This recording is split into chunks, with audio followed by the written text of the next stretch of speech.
What's up? What's up? What's up, guys? It's your girl La, and welcome to another episode of Whatever You Say. Whatever you say. If you're tuned in, that must mean that you're curious, you're open minded, and you're ready to learn something new.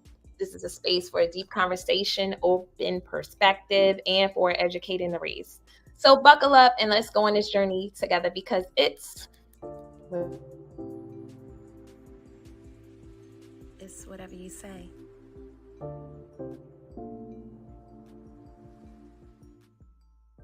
Oh my goodness, I was a little parched right there. I have to take a sip while the intro was coming on. But hey guys, it's your girl Live. Welcome to another episode of Whatever You Say. Thanks for chiming in today. I wasn't quite sure if I was going to do a show today, but I'm so grateful for my special guest for being here. But before we get to that, you know what time it is. What time is it?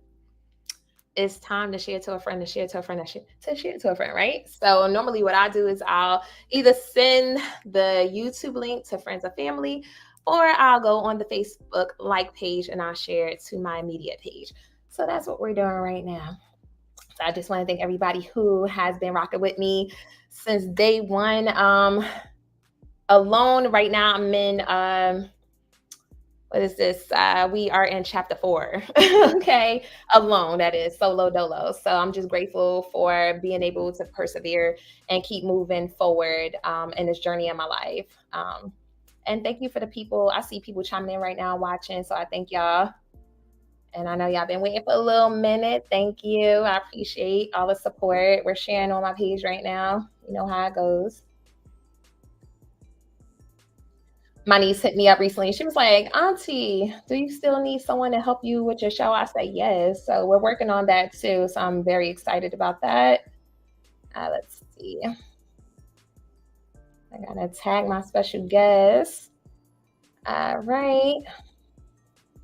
Oh, yeah. And I have to make sure I tag highlights too. That's a little tidbit for the ones who need to learn about that. If you want it to, get to most of your friends or viewers on your Facebook page, that is. So here we go. Without further ado, I just want to introduce y'all to my special guest. Okay? I just want to introduce y'all to my special guest today who will be joining us. And I'm going to give him the stage right now. So let's give a hand clap to Dash Hudson. Hey. Thank you.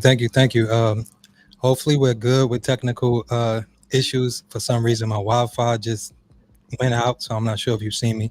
But first and foremost, I want to say thank you for persevering, for being consistent and dedicated to your audience. I got to see where I have to look, 'cause I'm looking at the laptop, but I want to make sure your production is where it needs to be. But seeing you grow from an artist, from an innovator, creator, to a content creator, and I'm sure your content is touching thousands and millions of individuals. I want to say thank you for that commitment and dedication. And I think this is your third time having me on the platform, and I want to say thank you, and I don't take it for granted. So truly appreciate it. And I'm not taking it for granted with you just being in my life in general. I'm so grateful for you, your friend, a brother, mentor. I have many titles for you, but I want to give you the stage, and you can let the people know a little bit about yourself, and then we'll get into the interview. Listen, which is all minds matter. So I'm gonna give you the stage right now. And it's funny because we kind of on autopilot, so hopefully you guys hear me fine.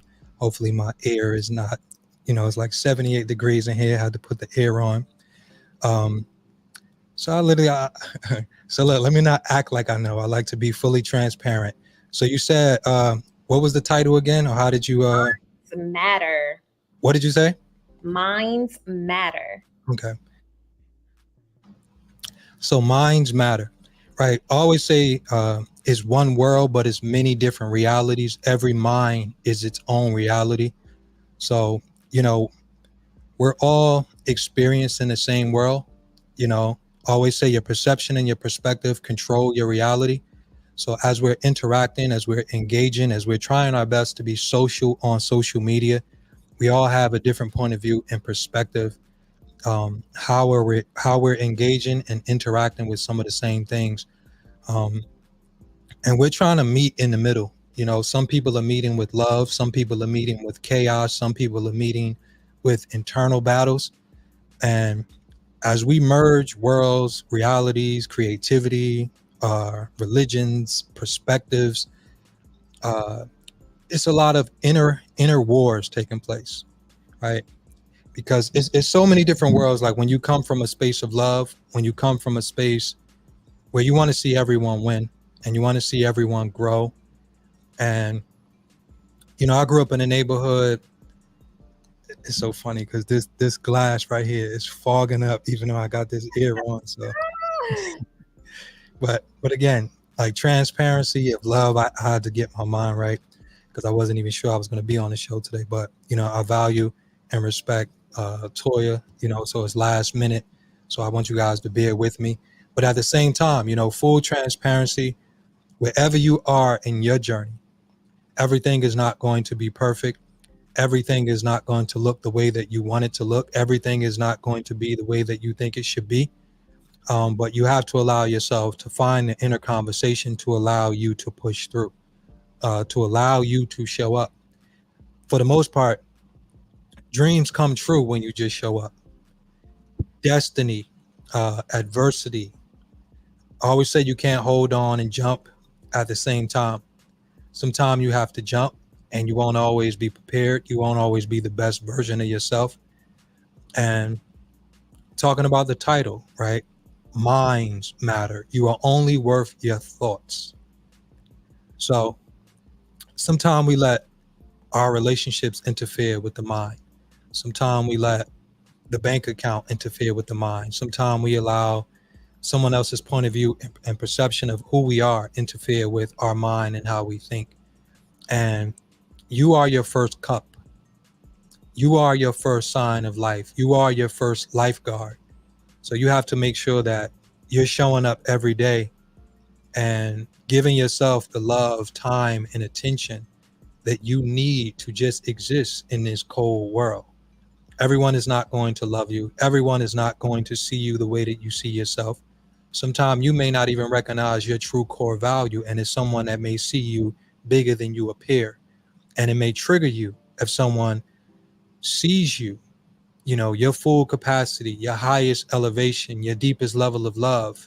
And it's people that see the cracks through your own inner wars, right? Because sometimes we show up and we can't unravel our trauma and we can't unravel the pain and some of the things that we've been through. And it's people that will see you and they see you scarless. They see you uh, in a way when they talk about you, you look around because you don't believe that it's you that they're talking about. So for everyone that hear my voice, everyone that will replay this video as I grow and become the person that I'm becoming, because I had to get out of my own way. Growing up in an urban environment where people didn't value their minds, and if I don't value my mind, how could I value your mind? So you grow up in a situation where everyone is tearing each other down, everyone is belittling one another. And if you did have confidence, people wanted to beat it out of you. People wanted to joke it out of you, so they'll find a way to minimize, to discredit, and to make you smaller than who you're trying to be. And sometimes, that's where it starts. Being your own motivational speaker, being your own pastor, being your own preacher, being your own encourager, being your own two guardian angels. That just gives yourself the confidence and the momentum to just show up, and to love on yourself and to know that you are worth it. The day is going to be the day. Your life is going to be a perspective of your life, right? But if you take a moment and make it your life, you may have to prepare to endure a hard life. But we are all experiencing moments. We are all experiencing time. We are all living in the mental and emotional reality that we're creating. But it starts in your mind. How are you talking to yourself? How do you see yourself? Do you love yourself? Do you value yourself? Do you honor yourself? Are you faithful to yourself? Um, so I don't know. I don't want to take up too much space with the introduction, but hopefully that connected to a soul that will become someone's tomorrow. Yes, because it just connected with me. Dash, I needed that. I just, I needed it too, you I know. did too. Like I was like, oh, I just gotta. I need to like screenshot that and bam, like that's gonna go right on my page. People need to be reminded about that. And let's dig deep, right? Hmm. Can you share your journey of healing, which you already did, right? Some of it, from past trauma and how it led to create, led to the creation of Sessions with Ash. Okay. So first and foremost, Sessions with Dash is a platform that I wanted to create and open up for the whole entire world. Growing up, which I shared on this platform before, but we are talking to new eyes, new ears, new souls. You know, I was molested at 6 years old. I've been in foster homes, mental health facilities. I grew up invisible to myself. I never had the capacity uh, to truly, you know, ever engage and love myself. The first time that I was told that I was loved consistently was when my mother was beating me and hitting me. And she told me she was doing it because she loved me. And that's how I process love. I process love as it hurts. Love is painful. Love is traumatic. Love is hard. Right. So growing up, I never wanted to be loved because I associated with being abused. Um, Growing up in a neighborhood where everyone was cold, everyone was dark. Also, when you're in and out of different households, you never truly gain a full, true perspective. So it was a time in my life where, you know, I didn't have a voice. I never knew what it meant to speak up. I never knew what it meant to give love, to receive love. And my voice was never truly acknowledged. I always say your household will have a hold on you for the rest of your life. So Mm, when I say household, I mean hold. Like, so I only could see myself the way that I was seen in my earlier upbringing. So unless I was being bad, that's the only way that I was seen. That's the only way that I was acknowledged. And so where do you learn how to speak up? Where your voice was kidnapped, where your voice was minimized, and your voice was, uh, and not only, you know, the voice that we speak with, but my emotional voice. You know, my mother told me I was acting like a little girl whenever I wanted to feel. So I didn't know how to feel. I didn't know how to cry. Um, so that's pretty much. Even though I was 15 and 20, I was growing, and I was growing as a young man and a man. I was still emotionally 6 years old. So my inner voice, my emotions, my soul was still six. And when you talk about growing, learning, healing, and showing up in the world, this is where you start to put your voice as representations.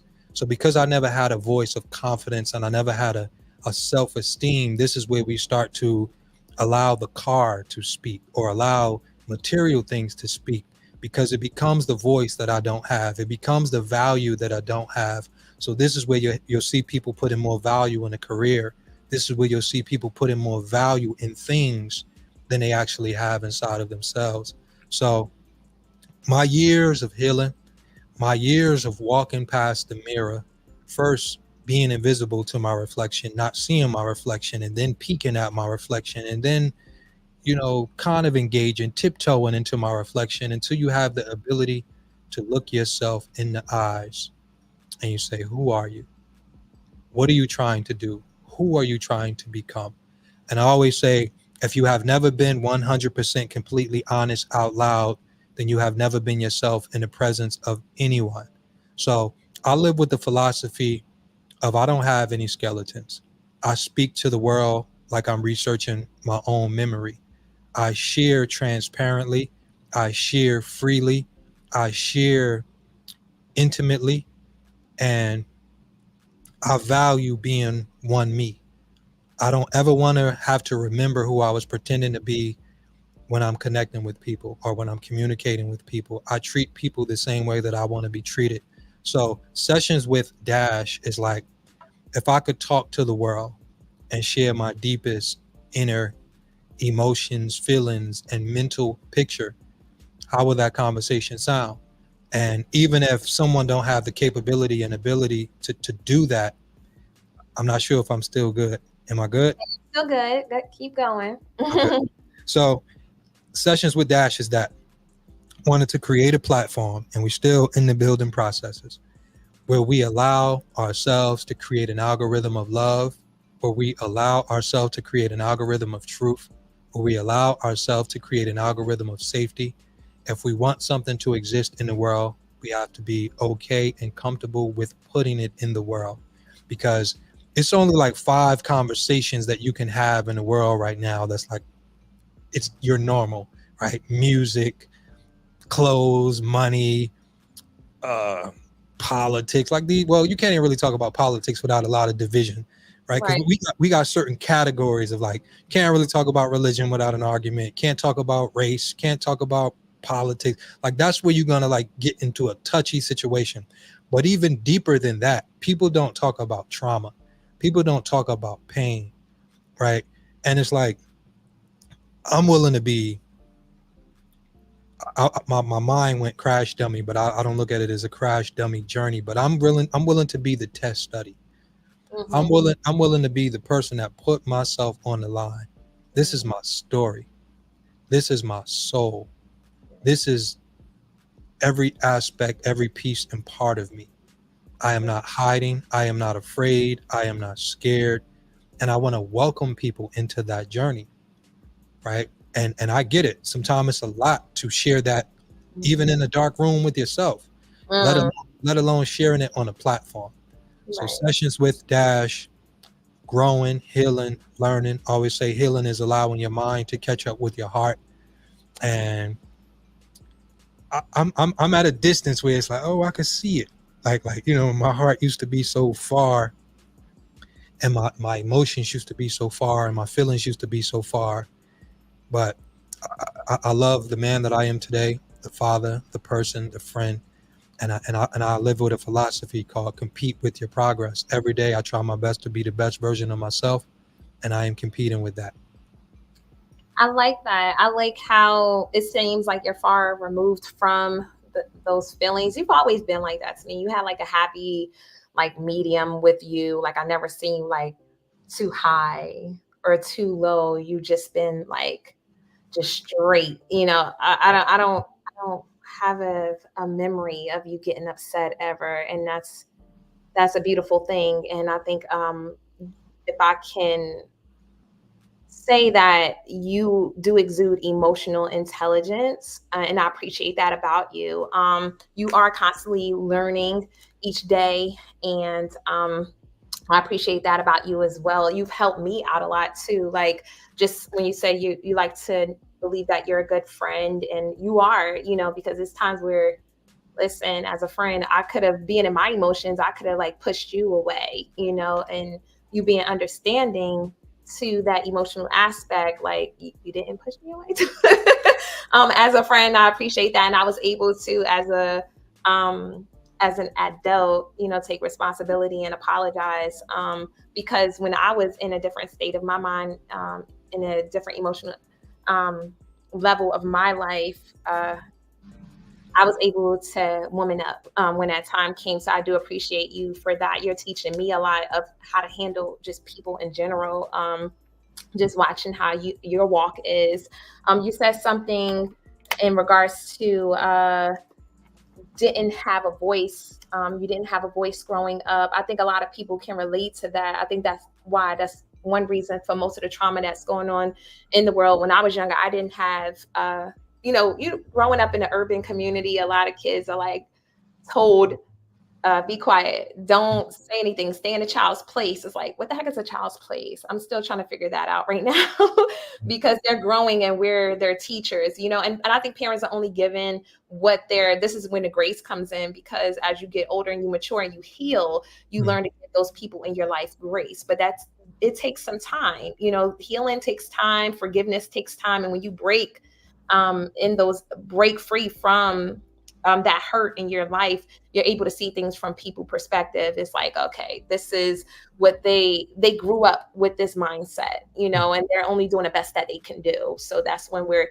giving grace. But we also learn to change the trajectory of what our child's lifestyle is going to be when they grow up. We're now in control of changing that for them. So that's what came up for me in that moment. We have some people chiming in. We got people saying peace family, just showing support. Yes, Jersey in the house. Yes, fellow King healing is key. You have to be open about it. Yes, you definitely have to be open about it. That's when you free yourself. It took me a while to be open because I'm very, like, though I'm transparent, there are certain things I wouldn't want people to know about my life. But those are the things that broke me at the same time by holding it in. So once I became transparent and told my story unapologetically without, you know, emotions involved, that's when the healing began. And I found myself healing this year by actually reaching out to people and apologizing to them, just taking accountability, because we can hurt people and not even know. You know, we're so busy looking at our side of the story that we're not taking heed to what the other person possibly might have been going through as well.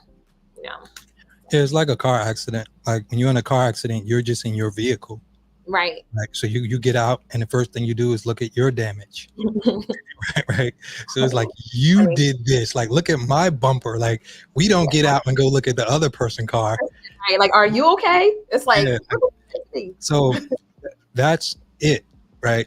Empathy is, yes, this is my car. Yes, this is my vehicle. Yes, this is my story. Yes, this is my car insurance. Like, so we're just ultimately like me. But empathy and growth. What was she experiencing? What was she processing? How does she see me? Right.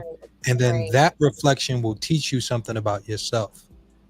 You know, and it's not about like living from this outward perspective of trying to be the version of, because you can never be the version of you that everyone sees, because some people can't see the kindness in you because someone was never kind to them. That's so right? true. That's So true. you like, here, you're like, let me give you this. And they take it as a threat because nobody ever gave them nothing. They deem it as Right? like, or like, what's the kick? What are you trying to do? You know, Like, you're trying to set me up. Why are you being nice? Right? So it's like, if your gesture of just being kind and loving and you're just being you, and now they're being triggered because the last time someone gave them something, it was manipulation. Like, you think about the mob, right? The mob takes you out to eat before they kill you. So you literally fool, you going back in the car, you blow your head off. Last Supper. Right? Literally. So sometimes, like, we take it like, why is this person reacting to me when all I did was give them love? Right? So, like, same thing as a relationship. You could be a woman that showed up in my life, because I always say it's a difference between a broken boy, a male, and a man. Again, like, love was introduced to me through trauma. So my first introduction was, I love you, so I'm hitting you, I'm whooping you. And then love was like, okay, my son's mother, but we both been through traumatic experiences. So now you come in my life, hey, I love you, I care, I'm doing this. No, that love is associated with pain in my car. Like, so when we talk about cars and we talk about vehicles, like, my damage was done in the name of love. Right? So that's where, like, you gain a full perspective. Again, when I say your perception and perspective controls your reality, you know, because like, mind is yeah, so when I even say, like, you're only worth your thoughts, right? And it is a test study. Like, how many times do you think of your thoughts? You think the way you think, but why do you think that way? And sometimes we're just repeating concepts. Oh, I'm a product of my environment. right? But I always tell people your environment is a product. And you can change your environment then. If you're a Yeah. product of that environment, get out of that environment and see something different. And some people will change outer environments, but never know how to change the inner environment. Mm-hmm. Like Mm-hmm. just because you change the outside, don't mean you change the inside. I talked about that before when I was talking about, you know, some people that when I think you was on a live when I was talking about you could be in an apartment and if you have roaches, right? You got mice and you're like, oh, this apartment is filthy, this apartment is dirty, and then you take your time to find a new apartment, a new building, and you take all this time, you find the perfect place, and then now you move the same furniture in there, and then now a month later you have the same infestation because you didn't take care or you didn't disinfect and clean everything properly. So it's the Mm-mm-mm. same thing. Sometimes, you know, you can go to therapy and work on one area of your life, but if you ain't checking your mind, your body, your heart, your soul, right? So a lot of people want to move forward and just, oh, how do I get over this person, right? And it's like, okay, you work on the mental part, but then now you find yourself in a situation where you're intimate and you're still pulling from what like, okay, that intimate connection is there, and then that intimate connection may seep into an emotional connection, and it's like now you find yourself back in the same space. And it's like when we talk about when we talk about the operation of the mind, right? When we talk about the soul's eyes, because like when he said you can't edit your soul, and when you go back to that little girl, little boy version of yourself, and you're operating from that inner window when you're afraid, and that level of innocence and fear, and like you can show up, you can show up for the job, you could put the outfit on, That right? part. You could look like you know how to, like, you put a doctor suit on and you in there with the rest of the surgeons. Okay, but now it's your time to save a life. Can you save a life? Can you Right. provide information? Do you have the insight? Do you have the insight for the moment? Mm, You know, do you and it's like most of the world and most of us, that's where a lot of people are. And it's like it's painful, like, because I was talking, because my clips expose, I reposted a clip, and it was a gentleman. I'll say a gentleman, right? So I was mhm. talking about being molested. I was talking about my trauma. I was talking about my pain. He was like, um, this ain't good. You misleading men. You should never tell your problems to a woman. They only gonna use it against you, right? So I That's never, his trauma. That's his yeah, trauma. yeah.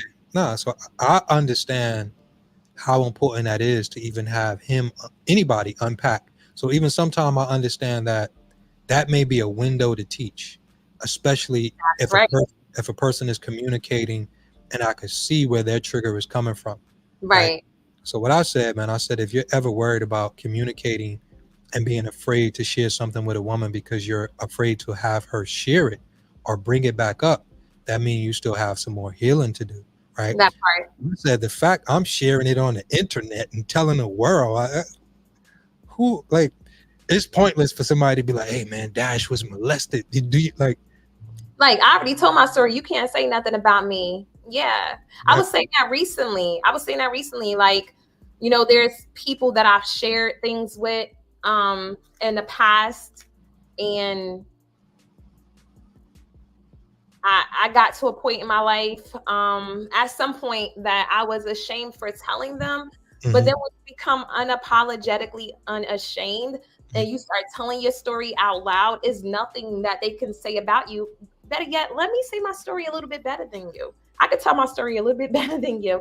And you know what? Yeah, that did happen. And I'm in a better space, and it made me who I am today. And like that guy who's made that statement to you, that was a part of his trauma, and it's good that he did unpack that to you, because now, like you said, you're in a space to teach him. And I always say too, I tell people the things that I've grown through in my life, because it was a growing experience. I'm not afraid to share those things. They like, oh, don't tell nobody. Like you said, they're going to use it against you. I want to see if you're going to try to use it against me. I want to see if you're going to protect my feelings. I want to see how you're going to treat me now that I've told you these things. So I'm not afraid to tell people things that have occurred in my life, because this is the point where I'm trying to figure you out and see if you're going to protect my heart. At any moment where I feel like you're trying to use things against me, no, I'm not going to get mad at you. I just know that this is not the space for me. This is not a safe space for me. And it's time for me to move on. That's just the way life goes. And I think, like, in regards to the mind, yeah, it can destroy us a lot. It almost destroyed me. But I lost my mind and I gained a new one. And I was happy to have gone through that situation. And I was afraid to. I was holding on. And I was like, I need to like really change my mindset. Once I began to change my mindset, it was hard to walk in spaces and even be in front of people. I was trying to figure out, I always asked the why. Why am I afraid to be in front of this person? Why am I afraid to face this person? And once I got back to that little girl inside of me, that scared lady inside of me, I was able to heal from that point on. But it is scary. It is scary. The unknown is scary. How people feel about you is scary to think of at times, but I'm not there anymore. But I was there. So when I come across young ladies who experience these situations in their life, it's easy for me to be like, okay, I know what she's going through. The world might not understand her, but I was once her. I understood what she was going through. So yeah, like if we can all, tap into being unafraid and unashamed, I do believe this world would be a better place. There's a lot of people afraid to say, hey, I admire you. Instead, they show it in the act of hate, in the act of deceit or what have you. Like I've encountered so many things in this world. Instead of a person embracing you, they rather hate you because you might exude something that they aspire to be like. But we're all different people. We can all be great, so we're just all learning. And I went to Bible study prior to coming here, and we were learning about the blessings and the curses or what have you. And it was like a subject we were talking about. And then two people had like two different examples or answers. And it was just beautiful to see how though we disagree, it was beautiful to see like mature people, though we might not agree on the same topic. It was healthy instead of like it turning into like an argument. So I wanted, we can agree to disagree. Everybody doesn't have to be on the same page, but I think it comes down to respecting one another. And look, I wanted to share this perspective because I always say life is a language and conversations control your destiny. Mm-hmm. So think of someone watching your content and they're thinking about embarking on a healing journey and they hear you, right? Mm-hmm. They follow you. Mm-hmm. They value you. They value your perspective and your insight, and they hear you say it's scary, right? So you're creating a visual destiny for them, right? Because you was just like, oh, it's scary, like, but when I say life, it was scary. I'm being authentic, right? No, but look. Oh, go ahead. The power is this, because you have like when we're exposed to something. Yes. Sometimes we have the idea, and then when we encounter something, then we have the experience, mm-hmm. right? So the idea of being on a plane for 21 hours going to Tanzania, like it was like, oh my God, 21 hours on a plane, man, like what is it, right? It's the idea of it, right? Right. Now someone asked me about it, I'm like, man, no, it wasn't too crazy. It's like you're gonna definitely wake up, and it's like, how many times can you wake up, go back to sleep, wake up and go back to sleep, and you still on the plane? Like, how long I'm gonna be on this plane? But you literally, because it broke, I think it was like 12 hours. Then we went to Doha. Then it was like 8 more hours. But you wait, you're on a plane for a day, but without experiencing it. It's like the thought is the thought. Okay, I get what you're saying. So sometimes we speak that that concept, that idea, like it's like when you travel the world and you feel the safeness of the world. It's like now when I gotta like, of course, like Essex County, Newark is not scary, right? But the idea that I gotta like dumb myself down, and I'm not talking about pretending to be dumb, but Yeah. I value communicating. I value saying hi. I value being engaged. I value looking into the person's eyes that I'm communicating and talking to. But joy could be offensive to someone that don't know what happiness feels like. Yeah. So you gotta dumb down your joy. You gotta dumb down like your admiration and happiness of life when you go to some places and spaces, because you know everyone can't relate to what's relatable to you, You're right. right? You're right. So success can be scary, if you hold the concept, right, or if you hold You're room right. and Yeah. space for that concept. So when I say life is a language, right, we're speaking pictures. So scary is like, oh my god, Yeah, what somebody else vision of scary is, it can be like, even it could be so dramatic for them. They're like, oh my goodness, scary. it That's was like, wasn't how I changed the trajectory of my mind. yeah, And that's why I was saying past tense. Like, that's why the mind and how we speak, right? We can paint these pictures in people's head. And I do apologize. Maybe I should add a caution for those who are listening. I'm not in that space anymore. And I know because of the changing of my mindset, I don't think like that. I do try my best because I'm still growing. I'm still learning to watch my wording and watch my language, because I know that it could be triggering to some people. And I'm a very imaginative person growing up. So when people tell me a story of people say certain words, an image will automatically appear in my mind. And at that time, it was for me. And that's why I was in a bad space in my life until I changed my thoughts. I changed my pattern of how I thought. I changed the people, places, and things that I was around. I changed what I put in my body, mentally, spiritually, physically. I'm still working on the physically part because I'm working on my vegan journey, but that's another story. Yet it's by and by, and and it can happen. You can change today. Honestly, it took me years. Like when you look in the Bible, you see the Israelites, they turned an 11-day trip into 40 years, all because, resistance and things of that nature. When we stop resisting and we release and we surrender to a brand new mindset, then all things around us can change. Yet, you have to change your vehicle. You have to change your atmosphere, whether it's internal, external. It comes with change, and that sometimes results in changing, like letting go of people, purging things out of your life. So that happens for me. I can't say what works for you, but let me just say, revise that. That's what happened for me. so look, if I ask you this, right? Go ahead. If I ask you, can you make me a healing journey? Right. So it's the same thing. If I be like, man, I made some good oyster mushrooms yesterday, right? And you go, how you make that? And I give you the ingredients, right? So if I said, what is the ingredients of a healing journey? Right. I can't And I'm like, tell you no. yours. And I'm like, hey man, no, like, but you're asking me, right? Okay. So if I ask you, I'm asking you, because this is what happens. Like when we talk about the mind and we talk about, right, the mind, the soul, or we talk about life. If you tell me to do something and I'm trying to do it the way that you do it, and I ain't like, I'm trying to cook what you cook, but I'm like, this don't taste like, I'm like, I did something wrong. Like this the same ingredients, right?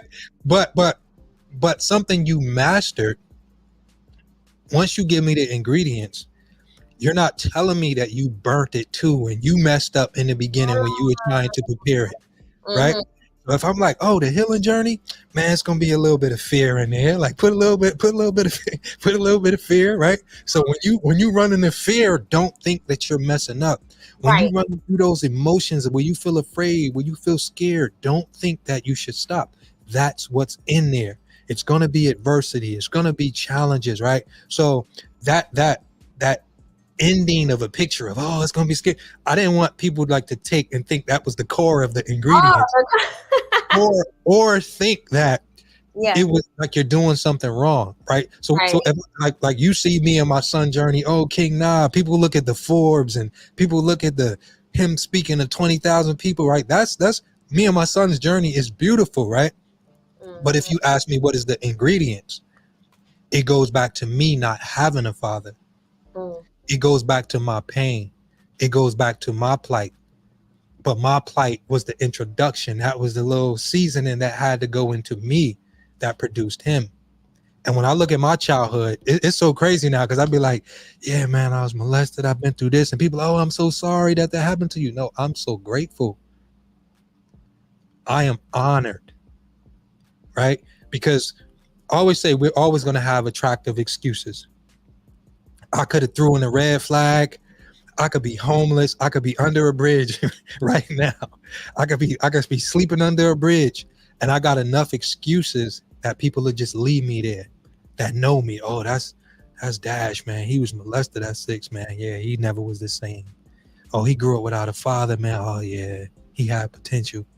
Look at him now, eating the pizza out of the garbage. Like, and people would just, because at the end of the day, when we see a person that gave up, when we see a person that has so much potential, guess what they have attached to their pain? They have a story. And the minute you talk to them, they're going to tell you that story, right? And the same thing, when you see a person succeeding, when you see a person living their highest evolution, they have a story, right? So that's the shift. That's the twist. I am so blessed. No, the little boy me and the experience of I'm not raising my hand. Yes, I was molested. Yes, like that's not what I'm saying, right? But I am grateful that I had the strength to endure. Yeah. I am honored that I had the will to keep going.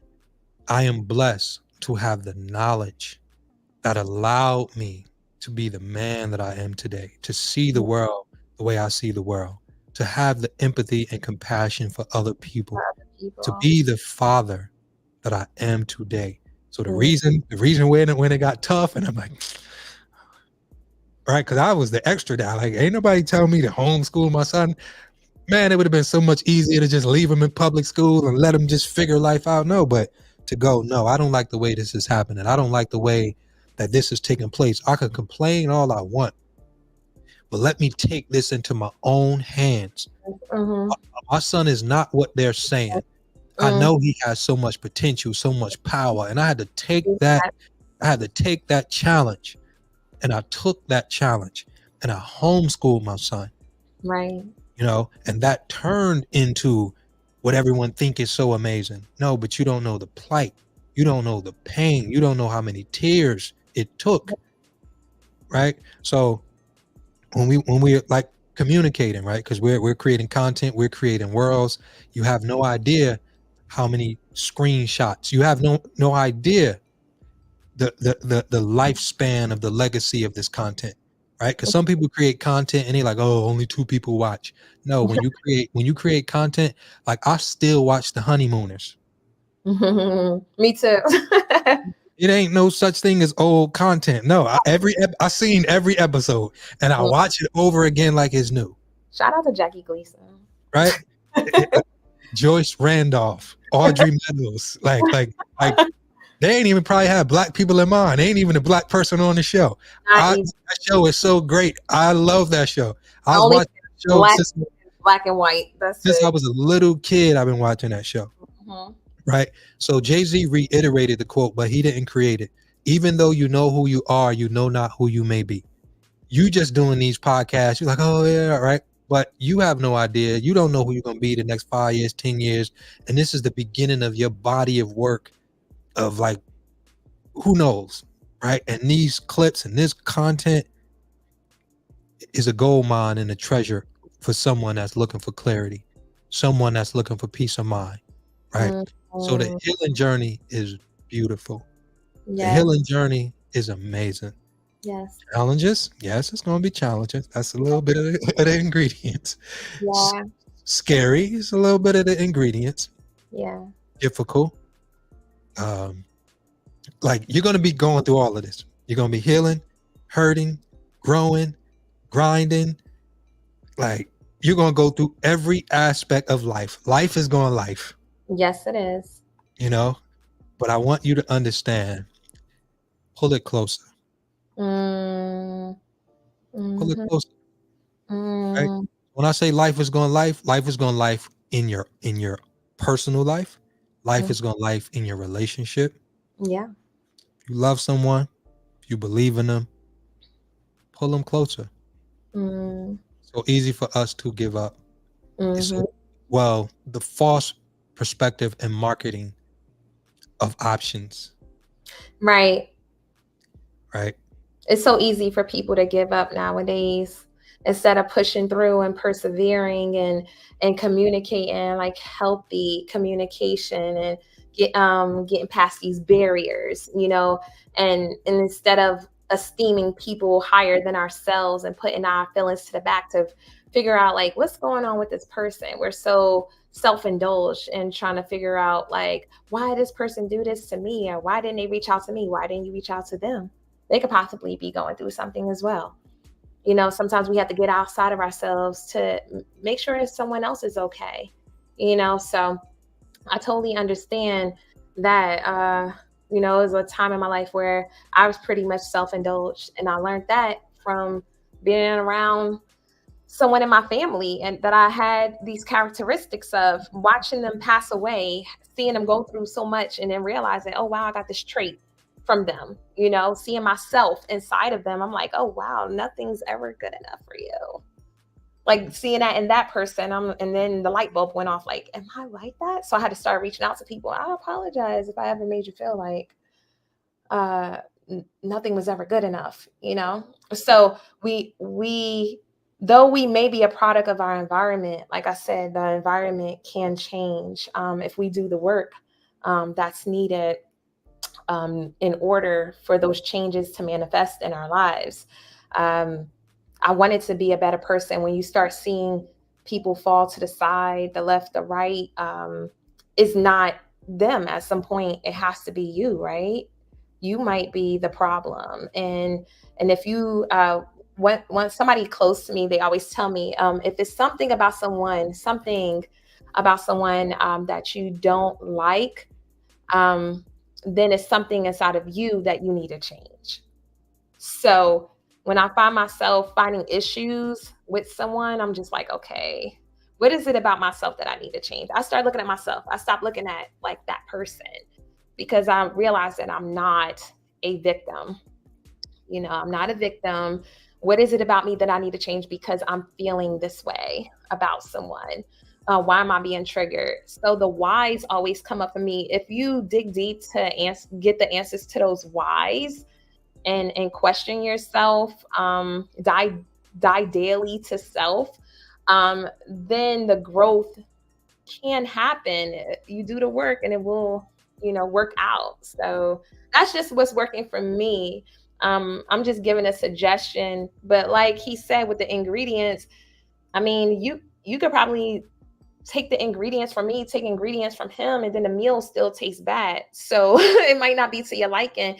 You have to do the work that's going to fit for you. And sometimes you can try a few things until you see what works out for you. But just working and starting and trying is the first step.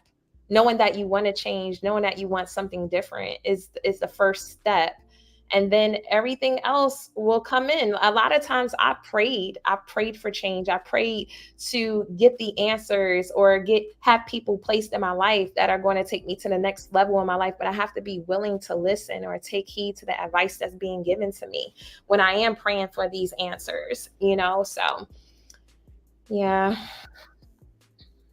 Let me ask you a question. Go ahead. I don't know if I asked you this. You ever ate an old grape? A mushy one. You ever ate an old grape? I mean, I think that's an old grape, right? Like a mushy grape, right? It's like Yes or fresh no? mushy. Yes, I think I tried. What's the oldest grape that you ever ate? The oldest grape? I don't know. The All oldest right. grape. Now pause, right? Watch this. Pause. You ever ate a raisin? I guess I ate a raisin. Shut up. Right. Think about that. Yeah, I know. Right. So the oldest grape you ate was a raisin. Yeah, But, but because they changed the name and rebranded it, did it? Yeah. you don't even realize that you were interacting with the same thing. Right. Think about that. Now look. That's what happens in relationships. It's the same thing. Oh, I want a baby. Nobody go, I want a teenager. No. Right. I want like food in my house. In relationships, we go, oh man, I want, boom, they see you, body right, boom, boom, boom. They see you as the grape. Right. And they didn't make room for the raisin version of you. Right. So when we talk about relationships and we talking about longevity, if we're not thinking about the full capacity and potential of what we grow into, we're not making room for one another. Right. So if everything is great for the first month, okay, we're getting to know each other. We're just starting to talk and communicate. Okay, the second month, now we get closer. Now we're occupying more space. Now I hear your story. I hear your trauma. I see your habits. And this is where we start to disconnect because I don't have room for your trauma. I don't have room for your trust issues. I don't have room for your abandonment issues. Right? So it's important. Yeah. That it would be overwhelming. Yeah, like no, but it's important that we don't show up in people's life trying to just market ourselves as the grape. Right? If you know, like people do this, and I think I said this, I don't know what live I said this, right? It'll be their last 5 relationships. Somebody said, hey man, why you always checking my phone? Or why you always questioning me? And why, like, they know they got trust issues. But they'll sit in every relationship and act surprised when somebody say it. You know, or you got trust issues, you have abandonment issues, like, or like you're overbearing or you're abusive verbally. Like, when you know that that's your issue, that's your story, that's where you disconnect. Show up as the raisin version of yourself, because that's what you will ultimately be. That's where you keep having disconnections. So it's like, hey, I experienced trauma in my life. You know, I was molested at 6 years old. This is what I need someone to make room for, because this is something that I've been through. I'm not saying that this is me in totality, but I need someone that can make room for this. I need someone that will have empathy and compassion for my experience. Right. So if I just show up, and I got a lot of things that I could just be the great version of myself. Oh yeah, my son is this and I did this, but it's a side of me. Right. The little boys show up. Junior. Right. That's what my family called me. It's a side of me that I'm still working on, that I'm still dealing with. Right. And it's important to communicate your truth. Right. It's important. So, like, let me see, because I'm trying to like think of the full capacity. It's like, you ever tell somebody, man, nah, you good, you know, I'm gonna pay for everything, and then they want to start ordering everything. You know what I'm saying? But when they thought they was paying, they only had 2 things. You know, so it's like, show up, be real. Yes. Be real with yourself. Be real with yourself. Be a raisin, guys. Don't show up as a grape. That's what Josh is saying. Be a raisin. In a nutshell, right? Because like I said, that's why I communicated it like that, because it's like, it's one of the same. Yeah. You know what I'm saying? So is the raisin the grape, or is the grape the raisin? Like they're the same. Why you can't be a grape and a raisin? Why can't you give them the grapes and the raisins? Yes, but that's what I'm saying. Like, so it's like, we have to make room for everything. Every capacity or every element of who you are.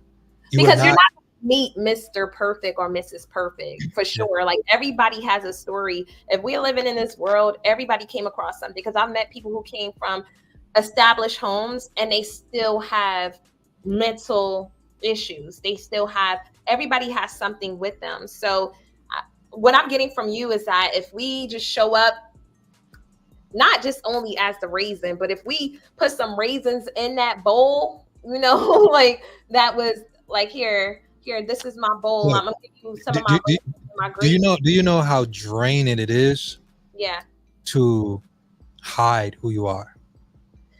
it's very mentally draining. It's The, very the, the maintenance that goes into that. I gotta, and it's one thing. It's one thing when it comes to truth and a lie, mm-hmm. right? But if I show up every day and I'm pretending or I'm putting on an act, right, and I'm so afraid to reveal this side of me that you may find beauty in, right? So it's so many things. It's like you have men showing up and it's like, oh, I got all this money and I'm this and I'm successful when they're struggling. And now they built a relationship with a woman that it's not that she's a gold digger. Hey, you show her a piece of life or a side of life and she think that this is what you come with. Right. And it's the same thing. Like it may be a woman that's like, okay, I wear makeup every day. I never let you see me with this makeup off. And now I feel uncomfortable with showing you how I look with it off, even though you may not have a problem with it. And now, like, so it's like when we show up and we put all this pressure on ourselves to be perfect. Right. That part. I've been there before. Like you and I've had this conversation before. And I was introduced to wearing makeup once upon a time. Like right now, this is my soul glow. So period. Drink your water, people. But anywho, no, I'm playing. But there was a time in my life where I definitely, like, I was introduced to wearing like makeup once upon a time, right? And then from a friend. And then I wore it so much, like the lashes, everything, that I was afraid to take it off. I would meet someone and I would be afraid to take these things off and let them see me like how I am right now, because I've learned it's like a shift in mindset. Like I didn't appreciate who this was. Like I felt like I had to be done up or just, I don't know what it was. It was like, because I got so used to having it on my face, it made me not appreciate who I was. So I had to rid myself from those things and stay away from people for a while until I got back to loving who I was. And it's really deep. Like it can psychologically mess you up. So I can understand what a lot of women are going through when it's hard for them to take that off and embrace who they are. And in return, in some cases, it's sensitive. Sometimes when a man speaks about it, women don't like when, not all women, but the women who are sensitive about it, they don't like when a man speaks about it because they're like, I should be able to wear this and I should be able to wear that. And they don't want to be deemed as insecure. And they don't want nobody saying that they're insecure, and they want to say like, oh, it's an accessory. But some people, I know people that sleep in makeup, and I mean, I'm not trying to trigger anybody, but I know that when I was wearing it, I became insecure. My skin stopped breathing. I started to get blemishes, a lot of blemishes on my face. It started to change me, and now I'm covering more problems that are being created in my life instead of like embracing self. So yeah, on that note, and that's like a metaphor. That's a metaphor to like when we just say makeup could be the car, right? Makeup could be the material things. Makeup could be not wanting to deal with our issues as men, right? So like when I talk about being molested, when I talk about growing up without a father, and we cover these things up, we act like they never happened. And and when it comes to us providing a safe space, right? A safe space for, hey, I got used to wearing this, I got comfortable wearing this, but now I want to be free. Is it space for me to be free? Is it space for me to open up? Is it space for me to share? Right. And it's different experiences. Some people go through things where it's like you attracted someone with that may not know how to deal with or process or see you in that way. But that will only reveal a truth that you have to be ready. Right. To accept. Yeah. and that level of openness and honesty. So talking about the mind, right? The mind is related to the soul. The soul is related to the body. The body is related to the heart, right? And I always say, if your mind and body don't get along, you are your biggest enemy. So having a loop and a domino effect of honesty. I am honest with my mind. I am honest with my soul. I am honest and transparent with my heart. I am honest and transparent with my body. And having that relationship helps sustain and create a chemistry for all relationships, right? Because you show up and you invite openness, you invite safety. All day in my inbox, people tell me things that their wife don't know, their family members don't know, because it's an introduction, it's a flyer. Intimacy, vulnerability is a flyer. When people see vulnerability, they want to be vulnerable. Yeah. You know, but when people see masks, they put theirs on tighter. You know, but we have to create the algorithm of love. We have to create the algorithm of truth. We have to create the algorithm of freedom. So again, having me on the platform and us having these conversations, we're doing just that. And so getting into that, right? People being in your inbox, what impact do you hope to make through your program? Where it's not looked at like someone is crazy or they should be ashamed. I always equate vulnerability like being naked, right? So imagine someone come to America that don't have an idea that they can't walk around naked, and they just step outside and they just, you know, in their full nature uniform, and everybody's pointing at them, man, what's wrong with you? What's wrong with you? Are you crazy? Right? When they come from a place where just being naked is freedom, right? So when I'm talking about truth, right? Because I was just at a networking event and everybody got up there, oh, I'm doing this and I made this much money and oh, we got this, and everybody was talking about, you know, these outer things that we could talk about to appear to be more important. And I don't get a kick out of it, but it's a superpower, even though, because I always say it's one world, but it's many different realities. But I'm truly honored that I found something that's meaningful to me. I worked in the music business. The music business was empty to me. I worked in so many different fields, and it's a lot of fields where everyone is wearing a mask. Everyone is telling a lie. The lie is normal. The lie is comfortable. The chaos is a part of what people are branding with chaos. People are branding with lies, and to the point where the lie ain't even nothing. Like people know the McDonald's burger ain't even all beef. Nobody cares no more. I'm not saying they should care. Like it's to the point that it was a time where people did care. It was a time where it would be a revolution. Now it's like, as long as you do it enough, to the point where they're talking about printed meat and fake meat and lab meat. They could just do anything now, even though I don't eat meat. But like when we get to the point where it's like, hey, I'm lying, or hey, this is not me, hey, I don't care, and we're just comfortable with it. And I always say, like, I'm not here to fight anyone's reality. I just want to create an algorithm of people that feel like me, look like me, connect to me. And I'm not talking about like black. I'm talking about like my soul recognize your soul. My truth connect to your truth. My freedom lives with your freedom. And make room. You know what I'm saying? Make room on the algorithm for this truth. Make room in this digital space for truth. It is still a community of individuals that, and I respect everyone's perspective of truth, because I live in a philosophy of like, there's no lie. Meaning that when I say your perception and perspective create your reality, you could be in a relationship with someone and they're like, hey man, you ghost me. And you're like, no, I didn't ghost you. I just communicated clearly, and I communicated in a healthy way. And because you're used to arguments and chaos, you thought I was supposed to hold on to the pain that we were both experiencing. And you thought it was supposed to be chaos, and you hate each other to disconnect. No. You better repeat that for the ones in the back. I don't think nobody heard you. I don't think they heard you. I got y'all, right?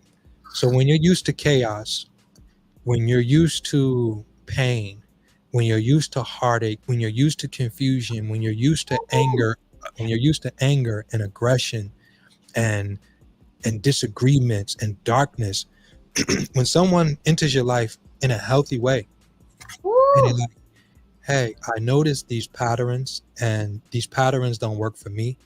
And I never entered your life to bring you pain. I never entered your life to cause you confusion. I never entered your life to create frustration. So um, either we create a space where we understand where each other, are coming from, and we create a peace and a clarity, or we learn how to have effective communication, or I gracefully bow out and move forward. Right? You may not hear that if you think we got to fight, argue, scratch, kill, throw things at each other. So the fact that one more incident occurs and I choose to move forward, that's not a person ghosting you. That's a person moving forward in a healthy way. Yes. You Yes. know, Yes. Sorry. even on social media, like a lady, like same thing, a lady called me, like she was trying to like hold it together. But the fact that we just couldn't disagree and like leave the conversation, like she have her perspective, I have mine. She was like, Mhm. "Oh no, more she was like, more mental institutions need to be built." She just started going crazy on me, like. But she was trying to hold it together, but like, like again, I don't get a kick out of it, but Right. the fact that I was just giving all love, and I didn't give her chaos a room. I didn't give her chaos a floor to land on. Yeah. And I said, I apologize that you took it that way. I didn't mean that, because when I say it's no lie, like she is taking in my, because I always say your words only mean what they mean to you until they hit the next person's ears. Yeah. So she was saying something about fathers needing to be there. And I was saying, hey, fathers are there. You can't make a man that's a father not be a father, So same way you can't turn an apple into an orange. Well, I can't even say that with this technology and the stuff they doing. I don't know what they could do. So I, What do you I think take that. natural from a natural standpoint? Man, I see natural seedless watermelons in there. So I don't know what's going on anymore. It's some new stuff. It's new stuff going on. So what I mean by that, right? Someone's perspective of how that lands in their heart. Hey, he ghosted me, and uh, that's their experience. That's their reality. That's their grade level of processing our experience. My grade level is, hey, I'm not into the discomfort. I see the signs, and I'm going to do what I need to do to take the necessary steps. But at the same time, I'm going to communicate with clarity. Yeah. Hey, can we implement this to make sure that we put up a safeguard to respect, so I can respect your feelings and I can respect your emotions? But some people are in spaces where they feel like, man, you don't love me if you ain't ready to like be toxic with me. You know what I'm Mm. saying? If you ain't You're ready not to, fighting for this. If you're not fighting for this love, then you don't love me. And it's like, no, we don't have to fight if I love you. yeah, And I want to introduce you to something different that yeah, you haven't experienced before if you allow me to. But this is the way that we can do it if you don't mind me, suggesting or implementing this way for us so we can have more healthier conversations because I don't think we'll be able to grow in this space together if this is implemented in our relationship. Every time we don't, see eye to eye, what have you, we can agree to disagree. It's okay for you to be you and me to be me, but we don't have to go about it in the ways that you're used to. So yeah. yeah, so it's like, we're relearning. I think I would accept a person who's willing to change because like we said earlier, nobody's perfect, right? So if you meet somebody and a partner is supposed to challenge you. Sometimes the best partners are the ones who challenge you, but the ones who you can grow from at the same time. Yes, you might come across a conflict in your life, but how do we get through this conflict is what matters the most, because there's going to be some miscommunications. There are going to be some misunderstandings, and that is natural. I think what happens is so many people are traumatized with their past situations that anytime a quote unquote red flag comes up, I'm kicking you to the curb or I'm blocking you. And in spaces like that, if you're still in a space like that where you gotta cut somebody off quickly, then maybe it's not time for you to get into a relationship until that's a person comes in your life and they mirror the problems that you are faced with that you need to work on. So if you feel like, oh man, when this person does this, it triggers me. Okay, why is it triggering me? And can I communicate this? Is this person providing a safe space for me to communicate with them? When you did this, this is how I felt. And then now working on a compromise of, okay, this person cares about you. They realize that this is something that triggers you. What is the conclusion of what's going to happen moving forward so you won't feel this way again?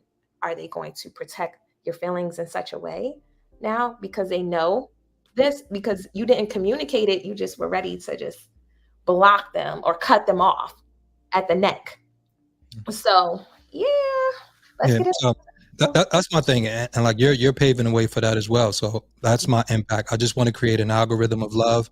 So, I always say it's a difference between a broken boy, a male, and a man. I communicate most of my content in a way as if I was communicating to a younger version of myself. This is the information that I would need. This is the way that I would show up in a way. It's okay to cry. It's okay to feel. Feel your feelings, but don't become them. So I have content of me being a father. I have content of me traveling the world, showing what that looks like to grow up and have the experience of being molested, foster homes, but not allowing that to be where I stopped living.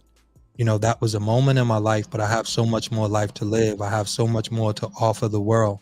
So if a young man is watching this, I want you to know that you can cry and still be, a fully developed man, and you can grow and you can love and you can heal and you could be emotionally available and be okay when it comes to you being a man. And you don't have to, worry about showing up in any way as far as societal norm, quote unquote, conversations of you're being weak or you're being soft. It's nothing wrong with being vulnerable. There's nothing wrong with being emotionally available. It's going to be times in life where you have to show up that way for your wife, where you have to show up that way for your children, and when you have to show up that way for yourself. So the same way that someone say, hey man, I want entertainment. I want to see Sylvester Stallone. I want to see The Rock, and I want to see a movie of entertainment to get my dopamine boost, to see an action movie. The same way someone say, hey man, I want to see a love story. I want someone to be like, man, I want to know how could I process and work through my healing journey. And I wanted to compete with the fight video. So like I kind of tap into the art of how do we still sit in an algorithm to and not because I get it, right? If I'm meant to just help one person and one person watch the video, I am honored, right? But it's like, showing a value in this conversation, because there's no money to fast forward the healing phase.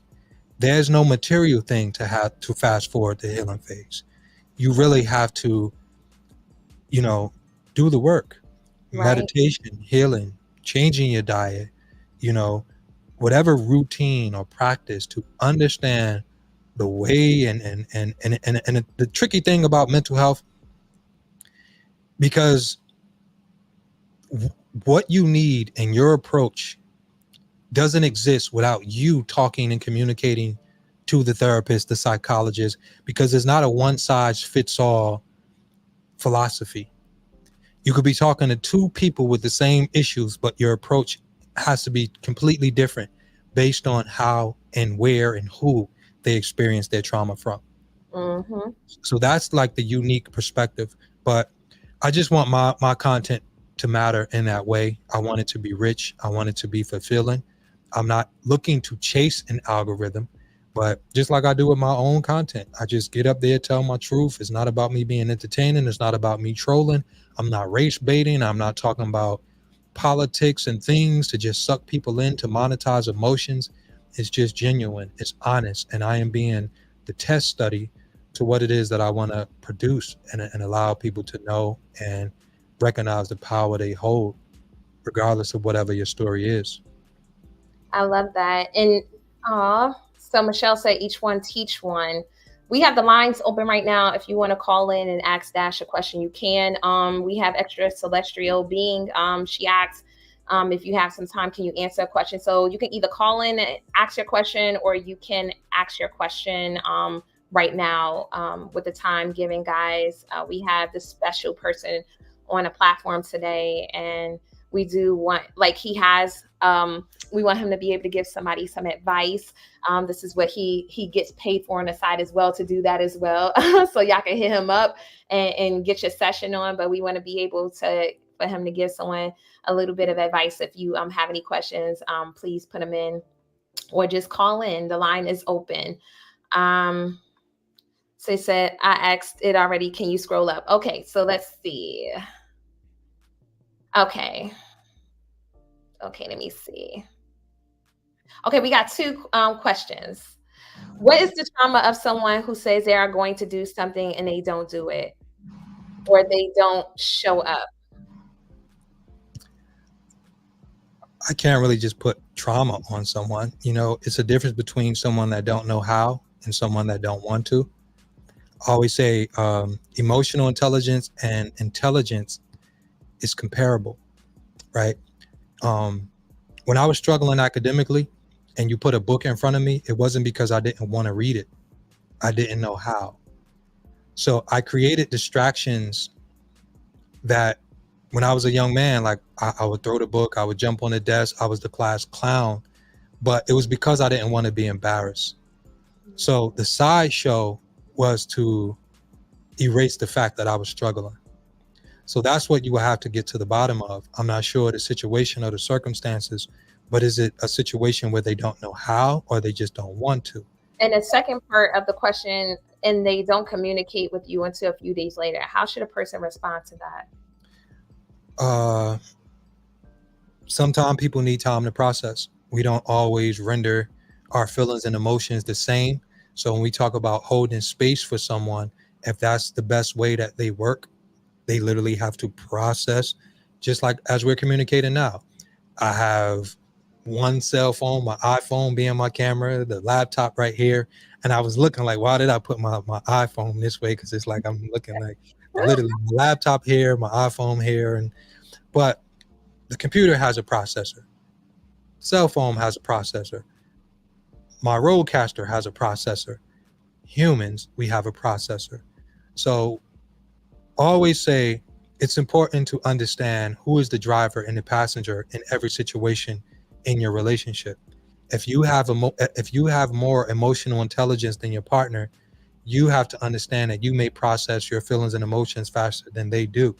It don't mean that they have to speed up, nor are they capable to speed up and render their feelings and emotions the way that you do. But what you can do in your off time is learn how to provide a safe space and let them know that they are safe and it's okay to process their feelings and emotions. Because we can't rush people to grow. We can't rush people to feel the way we want them to feel just because we feel like we're ready. When you overstand, you're held accountable for the people who don't understand. If I'm struggling in a certain area, it's not because I want to, it's because I'm struggling. So it was the same thing. When I was struggling academically, I could be turned off and intimidated by the simplest thing. So I remember tutors used to I was in high school, but I was still struggling on an elementary level. So when teachers would just bring the big book you shut me down right there. I don't even know cat, So especially, I'm not sure if that's a woman, man. With men, it's something I said this a while ago. Like it's a philosophy that I called turtle shell syndrome. A turtle is soft, the shell is hard. Whenever the turtle don't feel safe, it tucks its head in the shell. For men, our ego, pride, separation, distance, like that is our shell. You'll think we're being egotistical and self-centered. No, we just don't feel safe. Mm, Right. So creating a safe space, if you're trying to rush that person just because you feel ready, you're not giving that person time. Maybe they don't want to yell. Maybe they don't want to scream. Maybe they're trying to control their emotions. Maybe they're just trying to process. So you want to just really provide that person a safe space. I think she's given an explanation as to what happened. She said he said he was coming to see me in a no call no show, and it hurt my feelings. He didn't give any explanation and sent me a text 3 days later saying he misses me. Uh, You're a man, so I don't know. Like I don't know if I wanna. I'm not going to sugarcoat that one. When it pause out, because I got my mute button, so I'll be clearing my throat now, so you can't hear me. Look. I'm like, you're a guy. I'll let you answer that. No, I'll be completely honest with that one. If I ever did that, I didn't care enough. So I don't know what his world is, but a woman that I valued, there's no such thing as no call, no show. And people meet you in life on the level of your boundaries. So if I can call you 3 days later and you pick up, then I'm doing it because I can. Okay, we got Michelle. I have Michelle saying some things here, so I want to get to some of her comments. My father never showed up, so I intentionally showed up. Is at some point your own responsibility to grow. She would say, even that I can say I still had a balance, showing up too long. For some people, overextending myself. Overextending yourself. I felt that we have to find the balance, and most importantly, the boundaries. You were just talking about boundaries, and she says learning that they may not be your at your level, etc. Yes. Now she's speaking to extra celestial being. You have to protect yourself, otherwise is it worth the time to invest in? So if I can I share this? And I communicated this on my page. It was a time where car manufacturers had to create a new idea to keep passengers and everyone safe on the roadway, right? Motor vehicle accidents. And it's like, okay, what can we do? They came up with a great idea, right? It was called airbags. They said, let's put a thing called airbags in the steering wheel. So the impact of the vehicle, it will pop out and keep a person safe. Even though sometimes airbags can be harmful as well because of the speed, but okay, it can cause damage, but they're thinking about saving a life. So not only, when time passed, they said, okay, we're going to put it in the steering wheel, but okay, we're going to put the airbag on the passenger side. We're going to put the airbags in the doors, in the headrest. So I say all of that to say this. I want you to look at your boundaries like airbags in a car. So you can't get in the car and remove all the airbags and think that you're going to be safe. Your boundaries are there to protect you. So you have to have boundaries when you're operating with other people, or you will be manipulated, lied to. I always say people are going to people, unfortunately. The way that you guard yourself and the way that you protect yourself is with boundaries. I always say when you look at countries and states around the world, they have laws. They protect the citizens with laws. When you talk about your work environment, your workspace, they have policies. They protect the employees with policies. When it comes to us as individuals, we have boundaries and standards. Your boundaries are there to protect you. So if your feelings and emotions are intertwined and entangled with someone, and you allow them access to you mentally and emotionally, you have to have boundaries. So when a person show up, or they show and they don't have the capacity to protect your feelings and your emotions, you have to put boundaries in place, and to say that you cannot call me 3 days later after not calling me and Mm, think that everything is okay. And that is my boundaries. That is my deal breaker. Because what takes place is, if I no called, no showed you, and they're then gonna I called like you, keep and picking then up. Mm-hmm. now I can consistently do this. And now I know I don't have to show up. And now I know that I don't have to call you. You're creating the environment for the relationship. And you have to know that you're participating in your own misery. So your boundaries have to be that I am too good for that. And I am not picking up. I demand that I am treated better. I Right. demand that someone shows up in my life and carry me a certain way. Right. Mm-hmm. Right. I agree. I agree. And if we allow ourselves, and I was just talking about this on my page, if we allow ourselves, if we've communicated to this person, I love language, how we wish to be treated.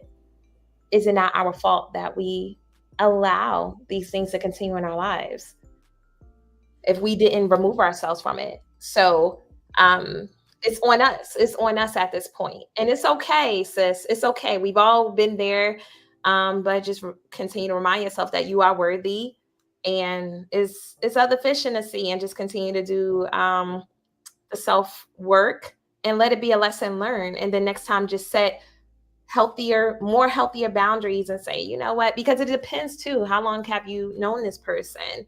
Sometimes it's nice you meet somebody, be like, oh, we click, but it's like we haven't put in enough time to realize if this is something that's going to stand the test of time. It's like, especially how new is it? It can be annoying. The dating scene is ghetto, it's different. I mean, it can be ghetto. I'm not going to call it ghetto because that's not life, but it just depends on where we are in our lives. And I mean, it just depends on where you are in your life, your healing journey, the detachment from people. It's easy for me to detach myself from people. At one time, I was in such a space of hurt because of things that I went through in my past, that when I did meet people and they were really nice, I held on to them really tightly, and I was like, oh, this is a nice person. But then it's like I didn't give it enough time to realize, like, no, they're nice for the moment. We're still getting to know each other. We really haven't put in time. So now it's like enjoying the ride of getting to know someone. And if they fall off the ride, then it's like, it's okay. Thank you for the time spent. It's been nice, knowing you, getting to know you.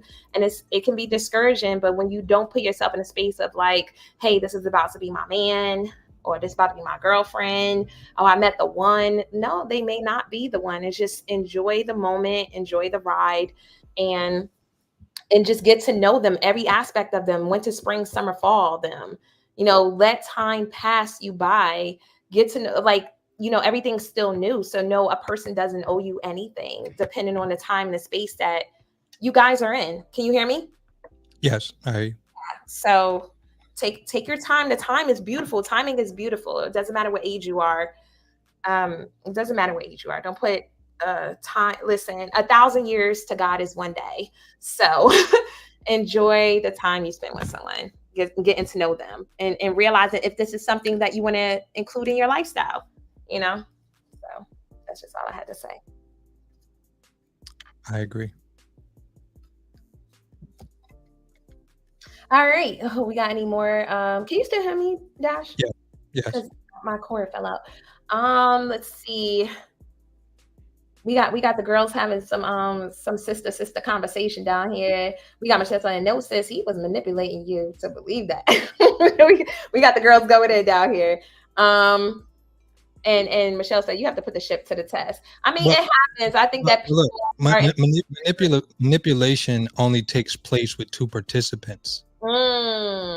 There's no manipulation if you let the rope go. Like, some people participate in their own manipulation because they're manipulating. You know what I'm saying? Like, you can't play with me if I'm not playing with you. Right. There's no manipulation taking place if you remove yourself. If we change, yeah. So some people don't understand. Like some people are an accomplice to their own misery. Mm-hmm. Right. So you have to let the rope go. If the relationship is like, okay, you pulling, so I'm pulling, you pulling, I'm pulling. No, let the rope go. Let the rope go. This don't have to be a tug of war. Like, yeah, let the rope go. Because I'll let you have the whole rope. You can have the rope to yourself. Maybe that rope can help you climb up to some higher heights in your life. You need a you need I, to use that to get to a higher space in your life without me, because I might not be the one at to the hold you. end of the day, like I always communicate, accountability is the highest level of self-love. So a lot of people feel offended when you say, hey, it's your fault, right? So if you're in a situation like, because a lot of people like to say, oh, this person is a narcissist, this person is a liar, this person is a cheater. You have to understand, you participated and you showed up and you had one act that allowed that person to have access to you. You're choosing this person. So whether you're in a full-blown relationship, like someone that's lying, not showing up, should not have access to your body. Should not have, like, okay, if they have access to the device, block them. They don't have access to the device. But okay, it's like, this is why I always say, you have to date what you need and not just what you want. Right. So if you want a person that's loyal, honest, committed, they have empathy, they're disciplined, faithful, focused. Like, these are the things that you have to make sure a person is showing you, because at the end of the day, how did they get access to you? Right. Why are they in your life? Because it's two things. Either you're participating in a relationship that is on your level, because for the most part, we always think we just end up with this bad, horrible person. That person is a reflection to where you are in the moment. And I'm not saying that if a person is lying, cheating, then that you're a liar or a cheater. Yeah. That could be self-sabotage of the self-love that you don't have for yourself. Right? Because if you love yourself, not just in words, but in action, you hurt me, I have to cut you off and put you in a space to where you can't hurt me anymore. That's a level of self-love that once you're operating in that way, you are protected from a person that can't hold space in their own life. Because we can't stop people that have hold on. We can't stop a person from being a liar, from being vindictive, from being evil, or being in whatever world. Hold on, because I don't know if my son in the shower. I gotta get my baby in. Oh, he in the shower. You can go ahead if you need to. Yeah. While he's doing that, take a look at my new book. Well, preview. I really appreciate this book, honestly. You do? Yeah. Because if it wasn't for this book, then I wouldn't have a self-care routine, or I wouldn't be taking days or even a day or an hour just to think about myself or do something for myself. This book honestly has made me look at myself in a different light and acknowledge how day to day I'm unaware of myself, or not paying attention to myself. It's made me sit back and actually take more time with myself to take care of myself. Just the little things, like everyday things, like lotioning yourself, or just listening to some soft, sweet music to calm your energy down, or just want my wandering mind. Like, it's helping me a lot, honestly. Discover the rest experience.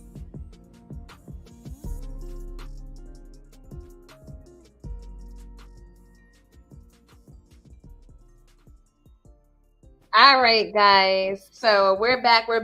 Yeah. Make sure I click on that link in the bio. Check out my book, The Rest Experience. It's a memoir about the things that me being unapologetically just transparent about some things that I have encountered in my life, things that have helped me. Maybe it might help you too. It's nothing overwhelming. That's one of the testimonies from one of the ladies who did purchase the book, and I'm very grateful for Gabrielle for taking the time to come together, a testimonial video, and we actually have more testimonies that are out there. So if you have purchased my book, hit me up. Let's get together. We'll get your testimony on and popping and get you up on a show. Like you were saying. Yeah. Oh no, I was talking to my wife. Oh, okay. Hey, wifey. Yeah. Yeah. No, that was it. So I didn't know you made a book. Yeah. When was it done? Last year. Well, So year you before last, but I've been promoting it for like this year. Yeah. Okay. Yeah. Okay. The Rest Experience. Check it out, guys. Link in bio. Yeah. So it's been helping a lot of ladies out lately.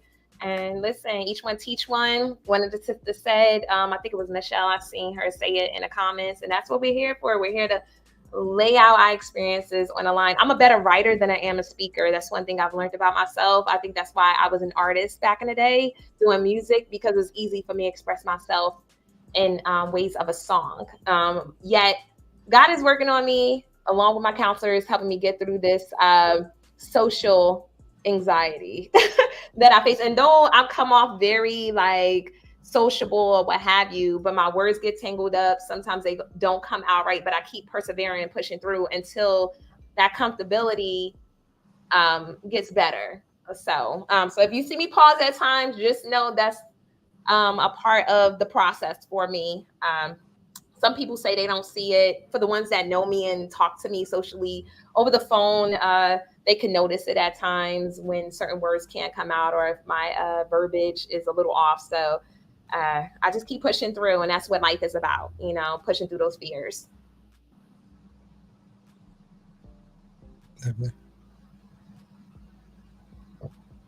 All right, so we have, I'm going to give you one more question, because listen, I want you to be able to get back to your life, okay? So I'm going to give you one question, and we're going to end the show, and then you can give the people a little bit of hope if you choose on your way out the door, okay? Looking ahead, what are your goals and aspirations for sessions with Dash in your advocacy work and mental health? So I have so many things planned. I have so many things that I look forward to do. So not only sessions with Dash, that I want to build out to be a platform, not just for myself. So I know, like Undeniable TV, and it was really a platform, and it was an outlet for so many people. So sessions with Dash, I really don't want it to just be a platform where I'm just like a host or just like a talking head every day, but I want it to be an open, honest situation for so many different people and so many different stories, but not only the sit down podcast type, but also a TED talk, get up, tell your story, shot well, full production, also open events, as far as doing full blown events, 3-4 different angle, right? Because I know poetry, I know so like poetry, live performances, but saying I don't want to give like too much of what I want to do, but it's so much value in people telling their story and seeing their story in high definition and being valued like you are a poet or you are an artist, to have you telling your story. This whole got a fly in here about to kill me on about to kill me, and it flew right at me like it was looking at me like it had beef. Like for real, if I didn't blow, it would have got on my lip. Like it was flying right. The thing was flying right to my lip. I was looking at it like it was like coming right on my lip. I'm like, that's why I had to blow. The thing was coming right on my lip, man. What is going on in the world? So that's the government sending like some kind of fly. Government fly. Literally, I'm looking at it. It's like right here looking at me like it's about to land on my lip. That's crazy. That's hilarious. But I just have so many ideas, and like I said, like you've been following my journey, but I have so many ideas. A few things just have to fall in place, and I just really want to go full steam ahead. I see it. That's the thing about Undeniable TV, Naeem, and my son. So I see it. It's so visual, and I just can't wait to like truly roll it out. And it's going to be so beneficial, not only for myself. I am just, like I say, the vessel that the messages, you know, is being put through. But I think it's going to, well, I know it's going to be so great, so powerful, so impactful for the mental health space and just people that's walking around with their story trapped in their body. And I know it's going to be so rewarding and so empowering with people that can just take their story and just create a world, books, content, and, you know, so it's not really about me, it's about the world and just creating this lane and allowing this lane to exist. And thank you for allowing your lane to exist in our lives. And listen, let the people know, the new eyes, the people who don't know about you, let them know where they can find you. And if you want to leave any more words for them, then here's your time. So sessionswithdash.com, you could go on the website. So we're actually filling it up right now with content. But Dash Hudson, so if you haven't came across any of my clips, and I give you guys the insight of my clips. So sometime, you may come across some of my clips and just think I'll talk about relationships or I'm just rambling. My concept is like medicine in the candy. So people don't really wake up, and I'm not saying people because you do have a category of individuals that's looking for mental health advice and guidance. But for the most part, the 90%, the 85% of the world is not waking up looking for advice or guidance, right?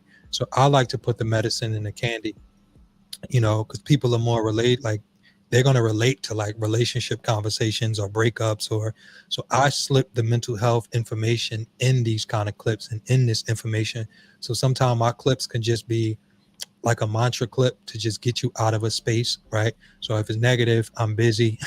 If it's draining, I'm busy. If it's a waste of time, I'm busy. Like that's just a mindset shift, like for you to focus. And I may have like a clip like that. I may have a clip where it's like, hey man, as men, we need to be more emotionally available, more open, honest, tapping into our feelings. So I may have a clip, I want to love free, love powerful, love boldly. I'm trying to love the generational curses out of you. Like, so I'm creating a clip. Like if I was still struggling and I needed a piece of content, or if I needed something to look at, to mirror, and for this content to become my voice, how could I articulate in a way where I could do that through a piece of content? So a lot of my content is like, it's like a picture, it's like art, it's like creating puzzle pieces to just help and guide, not only men, but just the world. So like I say, just Dash Hudson, you could find me. But I have so many things planned. I may be in a town in a city near you, working on something in Georgia. I'll be in Wisconsin in September, working on something. Tanzania, don't know if Tanzania or Georgia is going to go through, but still we'll update you guys if you guys follow me with Georgia. But Wisconsin, I think that's the 20th or the 28th. That one is locked in. But the thing about the entrepreneur space and in this journey, because I've been here so many times, it's like I'm one domino away from just being on your television, being on every timeline in the world, even though it's happening in small pockets. But same soul, same mind, same heart. I'm grateful. I'm honored. I'm doing it with humility, and I'm doing it with a focus in mind. My focus is not just to have a bunch of followers and fall into this influencer space where I feel like I'm better than people going through a process or going through a space. I am genuinely here to help. I am genuinely connected because I can help. I started this journey fresh off of therapy. Some people journal in a book. I started journaling digitally, and telling my story just in my own phone and on my own device. That turned into hundreds of videos on my device. That turned into me uploading content on TikTok. That turned into 100,000 people in 1 month. And it's just such freedom for me. It helped me grow. It helped me communicate. It helped me build and create a safe space and provide so much information. And I'm in it, and I'm in the way of what I'm creating, but at the same time, I'm allowing myself to be used. I'm allowing myself to be used. And I always say, when you inspire, you're held accountable for the inspiration. So by no means do I want to be your pastor, your preacher, your perfect person. I'm growing like you're growing. I'm learning like you're learning. And I'm finding myself. And again, I always say you can't hold on and jump at the same time. So I am literally in the air. I'm not looking for a landing. I'm just enjoying. I'm just enjoying, like, being in the air. And so for everybody watching and everybody that come across this piece of content, please continue to support Latoya, her platform, and everything that she's doing. And I don't take your support for granted. So thank you guys for following my journey. For the people that may tune in, may see it from typing in my name, or for you guys that's getting to know me. Honest, genuine journey. You could also, my son has a book called We Are All Kings. He wrote it at 10 years old. Also, you could check out his Forbes article as the most motivational kid in America. He was speaking for about 4.5 years.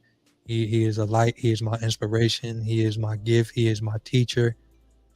He inspired me to grow, to change, and develop. I am truly honored to be a father, and I'm going into different phases of my healing development.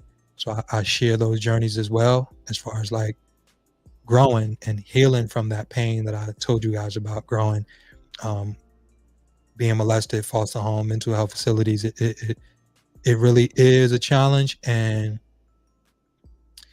a unique journey to just find yourself, and not only find yourself, but find the version that want to truly live. Right? Not a lot of people heal, and they heal into the survival mode version of themselves. I'm not trying to survive. I'm trying to truly live, and I honor fulfillment. So I'm not stuck in just trying to just experience the happiness of life.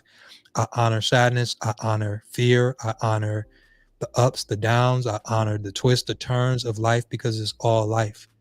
And I appreciate and I value every pocket and point of life that's teaching me something. So I encourage you guys to just fall in love with the journey of life. Everything is your teacher. You can learn from anywhere and anyone. So thank you guys for taking this time out of your life to watch this piece of content. Hopefully it can connect to you to give you the wisdom to navigate your tomorrow. Yay! I'm super excited about this show today. And there's a few things I wanted to go over that I've picked up from him today. People see you scarless. So when we're on social media and we're just showing people all the glitz and glam and the lollipops and all the good things, right? Remember, give them some of those raisins too. Give some raisins, not only the grapes. Okay, no. So that's my favorite part, for real. One of my favorites amongst others. I want to get that out. Get out of your own way. Okay, get out your own way. Get out of your own way. Get out of God's way too, I would say. Let me see. Honor the version today. Honor the version of who you truly are, and not who you project yourself to be on the internet, or just that version. Sometimes it's more layers to us, right? So that's why I would say I go to the church I go to, because my pastor is authentic. He talks about how he used to be homeless. He used to literally eat out of garbage cans. Well, he said he'll wait at the restaurants and he put the good food in the bag. But anyway, that's neither here nor there. But it's like, I honor that, because I just like how authentic he is. He's not coming in like he's holier than thou. So shout out to my pastor, Belton Mobley at Diamond Street Christian Church. But I really enjoy my brother Dash for coming on the show. Like, I knew him for years. And like I said, he's my brother, my mentor, my friend, all of the above. Very respectful gentleman. Shout out to his wifey, what I'm saying, for allowing him to be in a space like this. Like, I'm grateful he has a person in his life that, you know, it's hard when you're in certain spaces, not for everybody, but it can be hard. Let me watch my words. For some people who are on this journey to have a partner in their life that supports things of this nature, you know, and I know she trusts him because he's a really good man and he don't get down like that. So anywho,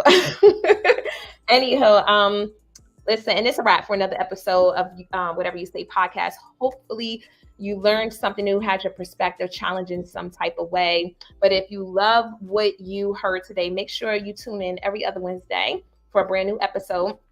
And if you're hungry for more, make sure to like, share, and subscribe. Don't forget to hit that notification button. And listen, make sure you tell a friend and tell a friend and tell a friend, because we want like-minded people such as yourself to get in on this content just as you have. Make sure you share this video with someone that you think it may inspire or who may need it. Listen, let them see the part 2 where the fly was about to attack Dash. I know they're gonna love that part. That part was hilarious for real. You always see him calm, then he's like, fly, like, shoot, fly, don't bother me type stuff. But anywho, oh my gosh. But anyways, as always, stay blessed, stay curious, and stay open-minded. It's whatever you say.